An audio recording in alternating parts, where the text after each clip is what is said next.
So we're going to start off with kind of like an opening statement type thing, so you can tell us kind of about you, about your platform, kind of what you're all about in this race. Yeah, absolutely. Well, as you guys may already know, my name is Chris Sumter, and I'm from Sumter, South Carolina. Born and raised there, fourth generation farmer from that area, and I attended USC Sumter, and I am a transfer student that transferred over to USC Columbia.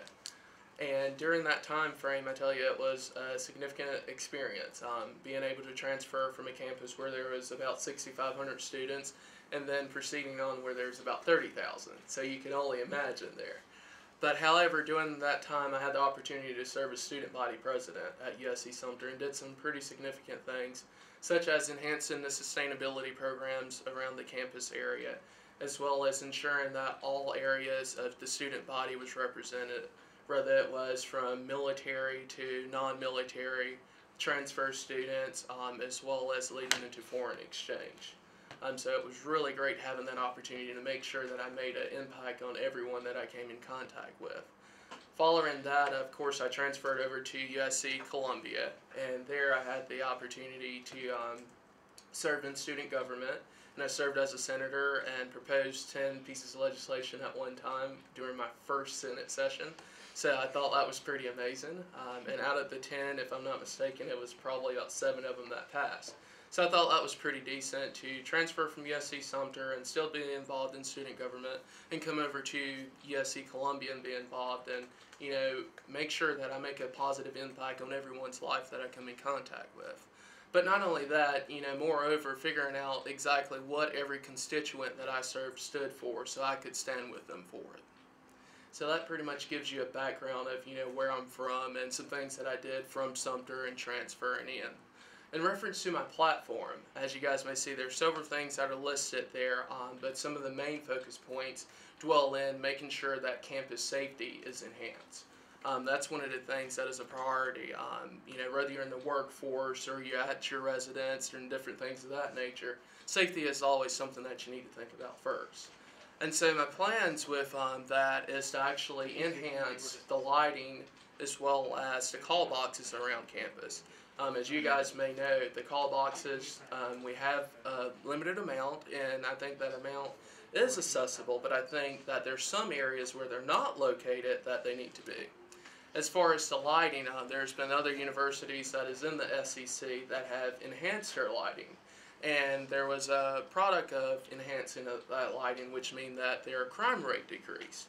And I think that's something that we need to focus on as well, making sure that we have the lighting increase. But not only just increasing the lighting, one thing you'll notice about me is that I'm always concerned about the environment, conserving and preserving the natural resources. So while we're doing this lighting enhancement, making sure that they're solar powered. There's nothing that's better than being energy efficient. And following that, also having mounted control. Currently, there's a total of 8 counties out of 46 counties in the state of South Carolina that utilize mounted patrol, and it seems to be making a big difference in those areas. And so I believe that's something that we can collaborate with our local law enforcement, and I have had the opportunity to do that, and they seem to be in favor of it. And there's several reasons, the cost efficiency, as well as the significant amount of impact that it's going to make on the crime rate in the area. So I think those 3 things pretty much sums up my safety issue of where we can work to enhance the safety around campus. Following that, there's also a job marketplace. And what will happen with this job marketplace is it will give students the opportunity to visit the CLC and take a look at this job marketplace database. And how this is going to work is I will go through the local area and visit with these business owners and their HR managers and figure out exactly what we can do as a university, but also as students within partnering and figuring out how we can have more part-time jobs, full-time jobs for those folks that are seniors that are looking for future employment, as well as internships. And so the goal is to visit these folks and find out exactly what they have to offer and what they want to offer and list it in this database. And so what this will lead to is students having the opportunity to visit this database and find local jobs that are part of the local community, that it's going to benefit everyone with the funds being in the area. And so what this is going to do is ease the accessibility as well as the legitimacy and the rapport, which is the issue that you currently have where you may utilize your career center or you may utilize Career Builder or something with JobMate. But the reality is, we all know, I believe, that once you have a handshake and a face there and that rapport, it makes a significant difference. And so throughout the enhancement of this process with the segments that I just mentioned, I think it's going to be very beneficial for the student body, and it's going to increase the easement of making sure a smooth transitioning into the workforce possibly, or generating some revenue while you're in college.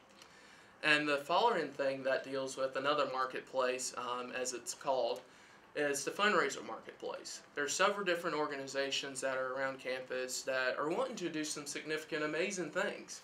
And the only issue that they have is the funding. The reality of it is, to make things happen, it takes money. And so what I've often thought about is, these folks, they go to the student government officers and talk to the treasurer and chat with their comptrollers, and they figure out exactly what they need to do to apply for these funds. And sometimes they don't get the funds.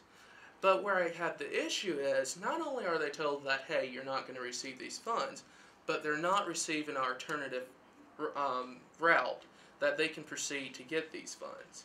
And I feel that, being part of student government, not all of us are going to have the answer, but at least you could link someone to find something in reference to the question or the situation that may have occurred. And so this is going to be that alternative route, which is going to be the fundraiser marketplace. And what will happen is, I will visit the local businesses that will consist of restaurants, printing shops, and the list goes on.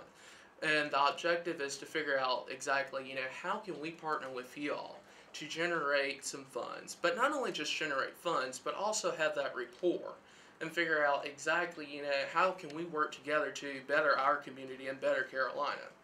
And so what will happen is, there will be a list of businesses that's going to be in this database that are willing to offer a fundraiser. And I've already begun to collaborate with several of these folks, and you have some examples such as percent nights, which have been going on for several years. And then you also have coupon booking. And there's several other things that they have listed that they're interested in doing. But the goal of this is, when Organization A says, hey, I'm looking for a fundraiser, they can go and take a look at this database and say, well, I want to do a fundraiser on May the 9th. And you can look in there and clearly see where Business A is wanting to actually do a fundraiser on May the 9th. So the only thing that I have to do is connect them with that business owner. Very similar to the marketplace of the job market is that you have that ease of accessibility. You have that rapport there and the legitimacy. The issue that we have now is, sometimes you approach a business owner and you say, well, hey, I'm interested in doing a fundraiser. And they're like, okay, and where are you from? Who are you? How do you confirm that? This will eliminate all of that and make the transaction so much easier than it would have been prior to. And so those are the two marketplaces that I wish to focus on, that I think is going to be a big thing for the whole entire student body. And following that, looking into collaboration and communication with the student body and student government. For decades, as long as I've been in student government, it's always been student government on your left and the student body on the right. And there's been nothing in the middle. And I find that's the issue. We all pay tuition dollars, and I think we all need to be getting the best bang for our buck. And included in those tuition dollars is the activity fee, whether everybody realize it or not. But I think that you need to be getting the best bang for your buck while you're attending this university. And the only way to do that is to get involved in student life and figure out what's going on and where can you be a part. And the first step to doing that is going to be making sure that student government and the student body is collaborating and communicating together about events that are going on. Letting them know what opportunities are available. And the first step to breaking that barrier, I believe, is going to be having non-requested as well as requested visits to these organization meetings.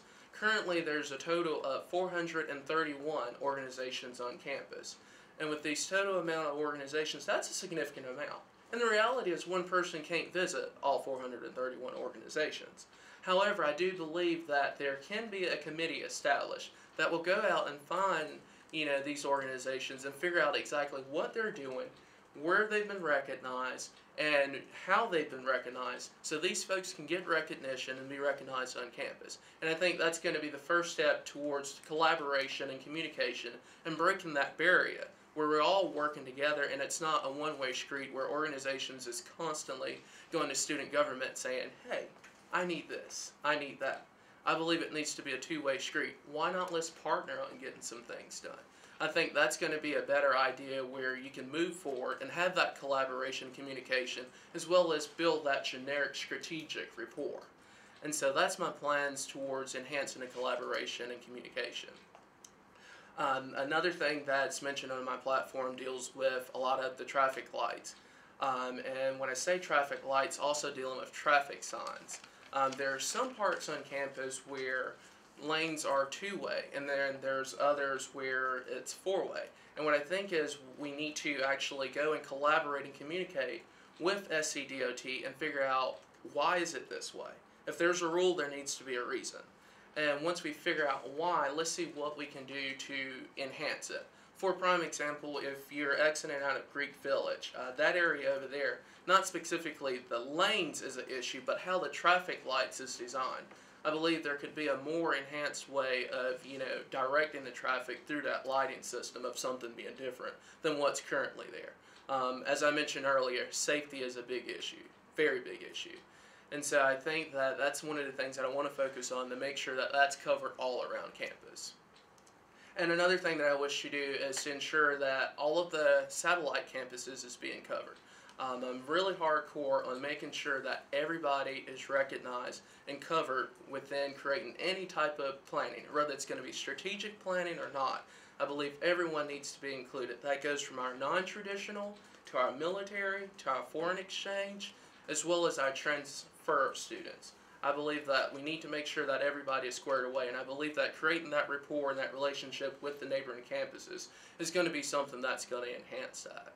So with these few things that I just listed, I believe that these are things that are realistic, can be accomplished within X amount of time, meaning 1 year of if I'm elected to serve as president, and during that term these things can be accomplished. Some of the major issues as I go around campus trying to figure out what do students stand for and where they're having issues is the first thing pops up is parking. The reality of it is I could easily put parking on my platform and say, hey, we're going to change this. But I feel like I would be fabricating, and I do not want to fabricate to the student body. And with that being said, here's the reality of the parking situation. Our local officials, as well as our administration, have already collaborated. 10 years from now, we want this university to be a pedestrian-friendly university, which means that parking is going on the outskirts. So for me to say, hey, maybe we could get another parking garage in X area, or, hey, maybe we could expand the parking over here, that is just not going to be feasible. And for me to say that, hey, I can do that, I would be totally fabricating.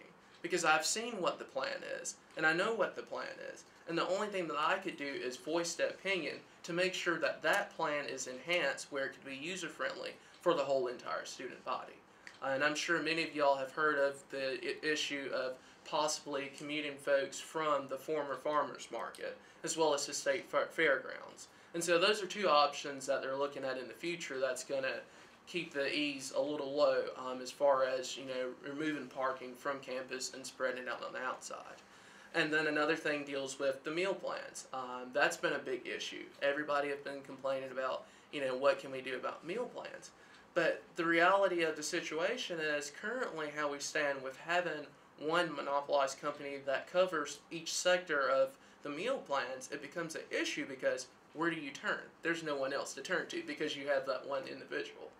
And so with that being said, there's just not much you can do. However, I have collaborated with some of the officials, and one of the things that I see that we can enhance is the amount of meals that are not utilized. They could actually be on a rollover system where that the folks that may not be able to afford to actually have a meal, or the folks that may want a meal and the means just aren't there, they'll have that opportunity to utilize those extra swipes. So throughout my research and studying that and figuring out how I can enhance it, that's the only thing that I've came up with, as well as several other students that have been concerned about those two issues. But I feel like putting those two things on a platform is really doing a disgrace, because it's the reality of there's only but so much you can do with it. As you guys may know, and being familiarized with how things operate with it, it's very limited to the things you can change. And the things that I always focus on is making sure that it's realistic You know, it's something that can be accomplished within X amount of time.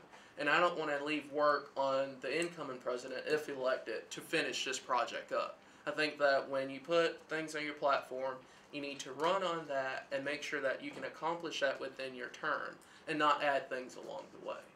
Folks are voting for what you can do while you're in that term, and I believe that's something that you need to focus on. And that's something that I've been doing. Everything that you see on my platform, I've been wholeheartedly focusing on that. As you guys can see, I'm a fairly conservative gentleman that believes in keeping the money in the area, and that's something that I think that's going to be very beneficial to our university, the city of Columbia, and the great state of South Carolina.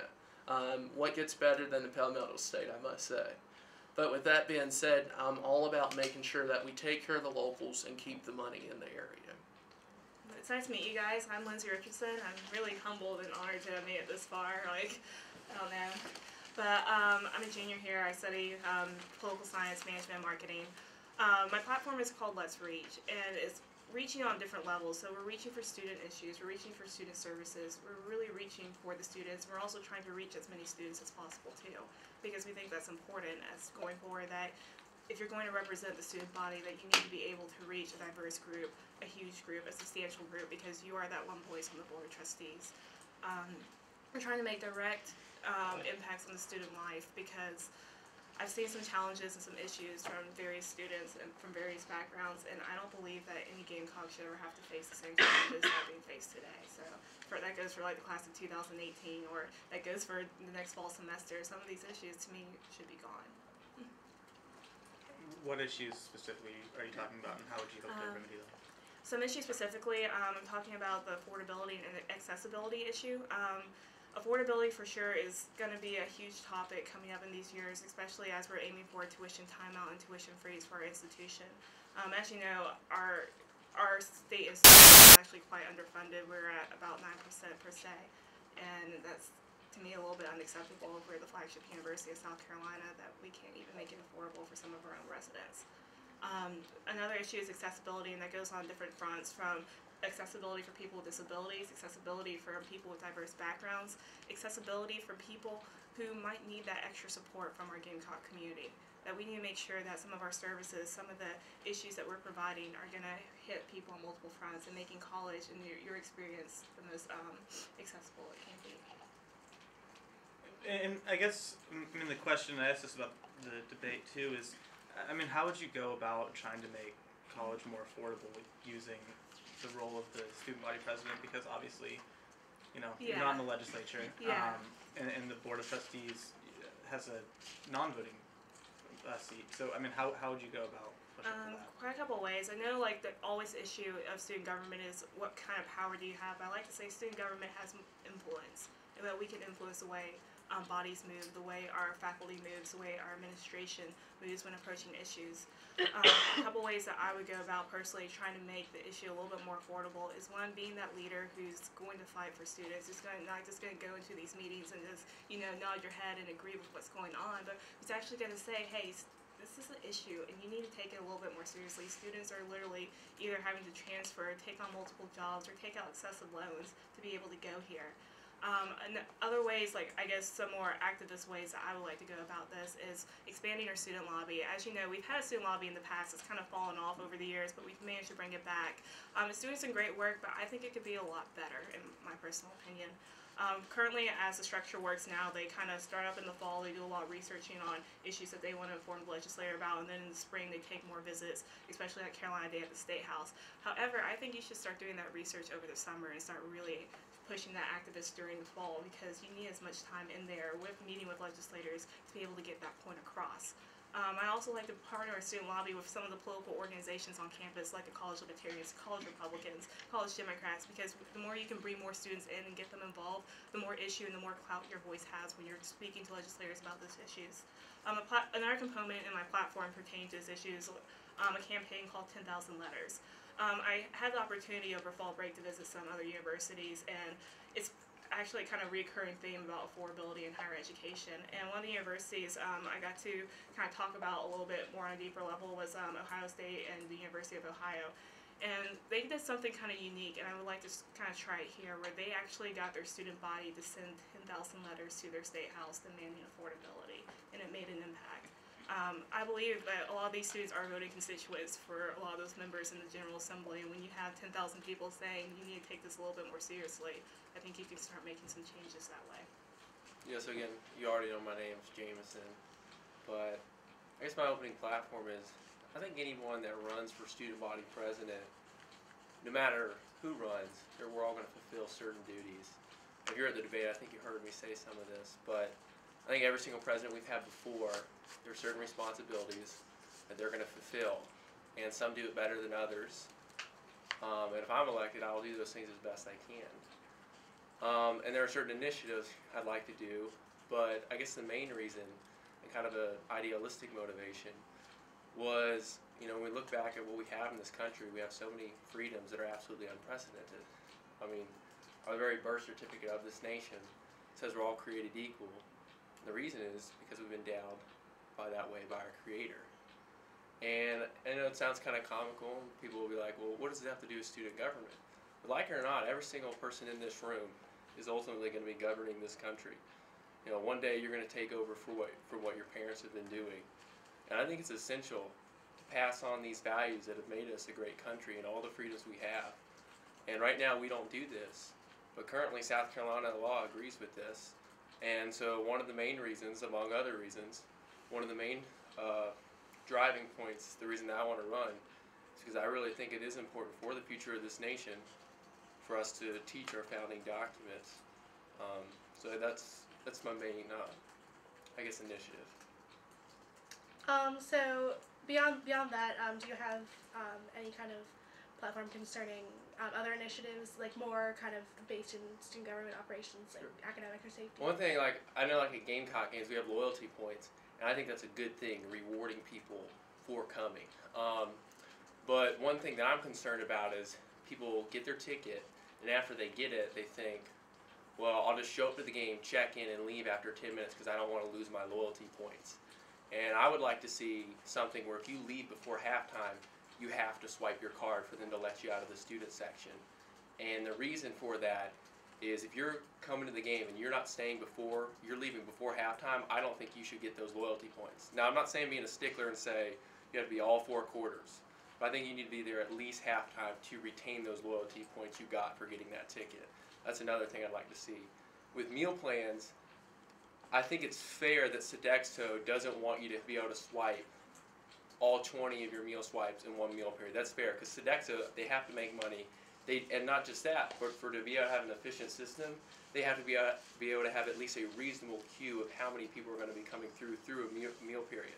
But I would like to be able to see, at least for people who have 21 meal plans, but to be able to swipe twice in a meal plan, I think that's a very good idea. So people aren't wasting their money if they are to miss a meal period, that they can catch up and at least do 2 per meal period. So I think my biggest thing to y'all and to students in general is that in my 2 years here, I've been very involved on campus and very involved with students and hearing what they need and what they want, and done even more of that in the past 3 weeks, going out and talking to people. So it's given me a great perspective on what works well on this campus and what doesn't, and I've had a lot of experience in student government to see what we can do, what we can't, and how to go about changing those things that we have the power to control. So, I guess along those lines, what do students want that you're going to try to pursue if you're elected? I think the biggest thing that I talked with Amanda about the other day is, especially coming from the club swim team, where our only interaction with student government was that they gave us money or they didn't give us money. Often it was the latter for us, and so we didn't get any money from them, and then we would get an email, once or twice a month saying, hey, fill out the survey, do this, do that, and that was all that we had. And I think that with as much influence as student government has, there has to be a much healthier dialogue between student government and student organizations. I think also there are a lot of policies that really impact students' everyday life. Things like when the tobacco ban came out, and things like that student government should have a voice on and should be a part of. And I think that making sure we represent the student voice is a big part of what people want from us. So, I mean, are there like specific initiatives or like anything like that you're hoping to? I think the two big specifics that I've looked at, one is continuing to expand the programs that we've had this year in student government, things like Gamecock Pantry, Welcome Cocky, so that we can keep growing those and keep serving our students.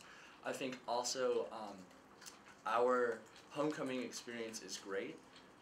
I've enjoyed it my past 2 years, but I think when you look at a lot of our peer schools, they really blow it out and have, you know, sort of the city shut down for the week. And I think that we have a lot of potential to do that here as well. We have 30,000 of the most passionate students around, and so I think we should make sure that we have an environment where everyone can get involved, all the student organizations can get involved, and really give everyone a chance to come out. One of the specific parts of it is that about 10 or 15 years ago when they had Cockfest, they held it down in Williams-Brice, and they would pack out the end zone and have like 10 to 15,000 people there and just have a huge concert and a huge party, and really give everyone a chance to get involved. And it's great on Green Street, and I love it on Green Street, and I've enjoyed it, but I don't see any reason that we can't be down in Williams-Brice doing an event like that, and giving everyone the chance to come out. My platform slogan is Your Voice, Our Carolina. And that really goes back to everything in the platform. It talks about how student government is basically our representation to the administration, to the state. Basically, student government is what people see when they see the students of USC. So student government should then be doing things that the students want to see changed. They should be the voice of the students. We shouldn't just be worried about what makes us look nice, what is a better Senate attendance policy. All of our programs, initiatives, things that we should be doing are geared or should be geared towards what the students want to see. So my platform, before I even decided to run, it was kind of me just thinking about, little background. So I was Chief Justice, and that means I could never talk to anyone about what was going on in student government other than official documents. So Amanda's gotten several emails / phone calls from me saying no comment, like I have no comment. So I've kind of been like a fly on the wall for the last couple of years, and I've seen some things change. I've seen some things that need to be changed, and I've heard what students had to say through my other roles on campus outside of student government, including I'm an RM, so I deal a lot with freshmen, and hearing some disconnect that they have. So I started compiling these ideas into this platform that's like the student platform, our platform, and I've opened it up for students to even add their input. So really what I'm running for is to bring the students a voice to USC and to let them know that student government is going to be doing more than just affecting our attendance policies this year and internal matters, which had to get done this year. But ultimately, students need to see change. They need to see programs that they want to see implemented, or if they don't like something, they don't like a campus policy, we need to be able to work with administrators to be able to find out why is that policy there, and then is that in the best interest of our students. So could you, I guess, sort of summarize what those issues are, at least for now? Sure. So I have three main tenets, and everything falls under those tenets. So safety, academics, and student engagement. Especially this past year, and everyone's talking about safety. So I'm going to be honest, I'm not unique when it comes to safety, but it's things that I've heard students wanting to see. A lot of things you heard in the debate from all the candidates. They talked about better lighting the campus, but we're not the only campus that's had safety issues in the last 3 years. And I got to go to the SEC Exchange recently, and we got to hear some of the ideas that were implemented. You guys heard of the Blue Light app. I'm sure that was something that was talked about a lot last year that really got some good student support behind it, and then it kind of just disappeared. Could that be because of financial reasons? Maybe. Did the administration not support it? Maybe. But it was kind of something that students wanted to see happen, and that just went away. So taking a look back at some programs that we can do to better increase safety, looking at things like during exam week. Do you guys ever go to the library during exam week? I go to the library. I try to avoid it at all. Yeah. But I have a specific it's like they stop shuttle service at 2 a.m., right? and most people during exam week are at the library later than 2 a.m. Now, I'm not saying that we can have 24-hour full shuttle service 7 days a week throughout the entire semester. I mean, financially, we can't do that, right? But that's something small that we can do. We can actually increase our shuttle service on nights during exams to actually allow students, when walk home cocky stops at 2 o'clock, to still get a ride back to their car, a ride back to their residence hall. That's a time when the university should be supporting our students. You should feel safe going to the library.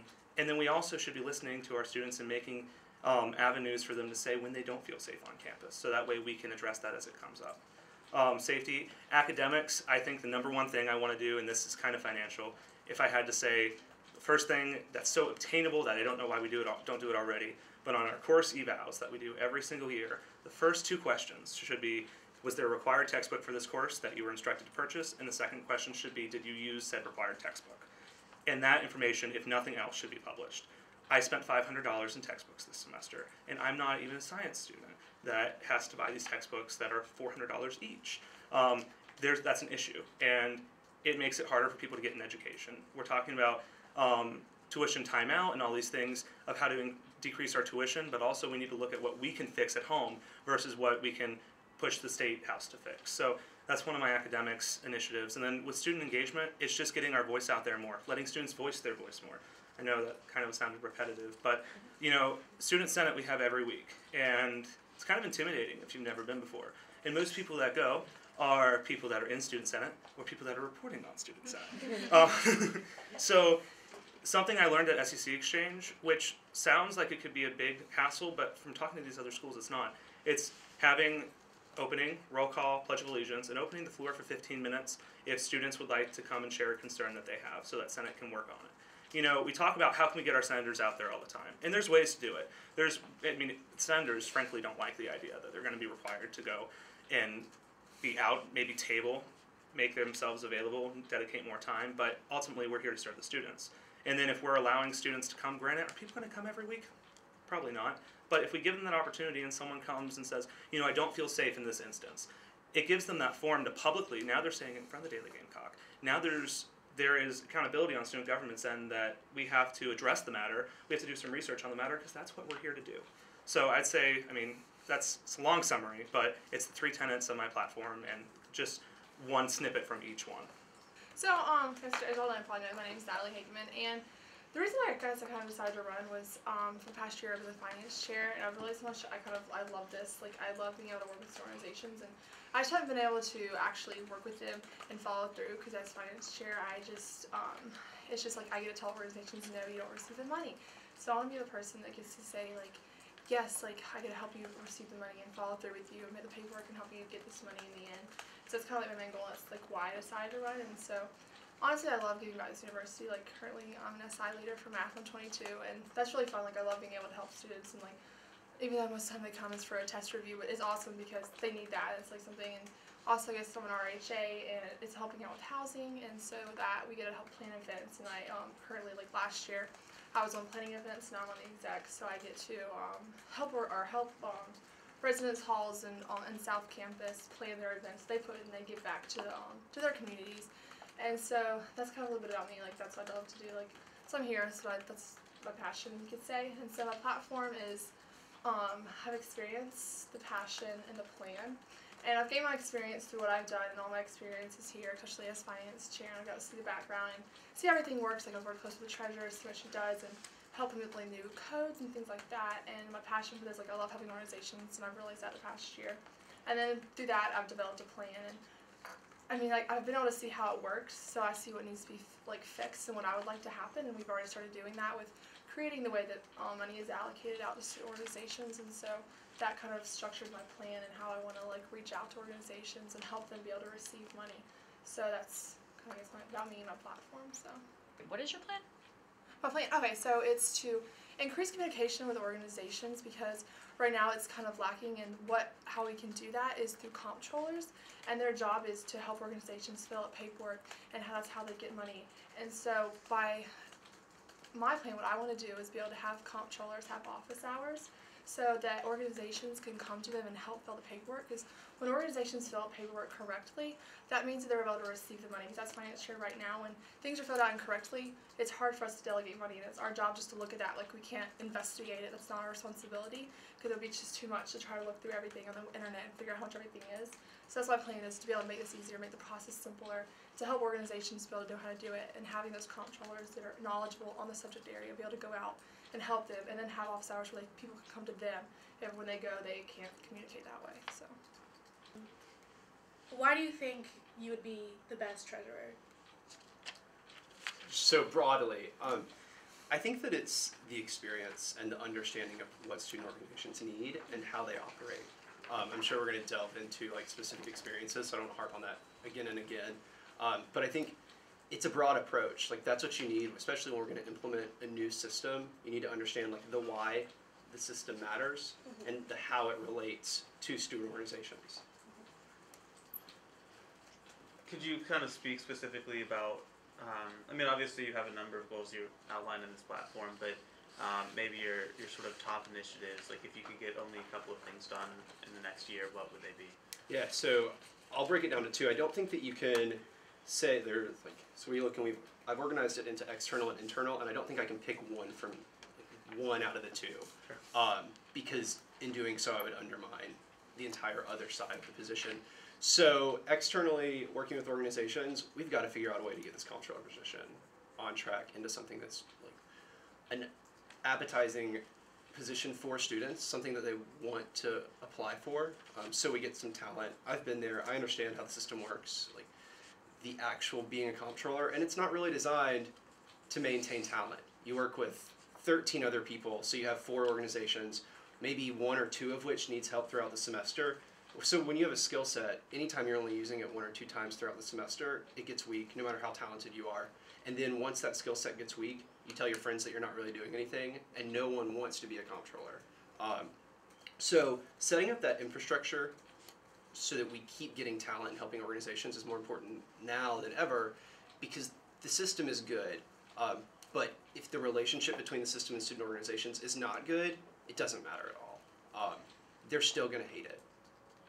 I was in a treasurer's workshop and someone said, like, I have to make 5 budgets now, and I thought, no, that's not, this is a good thing for you, but if we don't figure out a way to get that across, it's going to be just as broken as it was in 3 years, maybe even less. And then moving internally, there's a lot of work to be done. Student government is definitely growing. They're planning more things, and that's an excellent thing. It's more leadership opportunity. It's more experience for students. But the problem is that means they're buying more things. So we have more duties as the specific treasurer of student government. And I think it's time that we look at some way to balance that burden so that the treasurer isn't just taking up all the weight from the internal side and leaving the comptrollers to their own devices to aid the students, because you're elected to aid the students. You don't get to just say, I'm here now, let me pick my comptrollers, and now I'm going to go be the treasurer of student government. It undermines why we're elected if we just shift to the internal as soon as we're elected and then don't help again. So those are the two things, and I think they're mainly infrastructure, which I'm excited for because that's the lasting change. That's the change that you get to say, like, I left my mark on campus. I think we're all sitting in this room because that's what we want to do.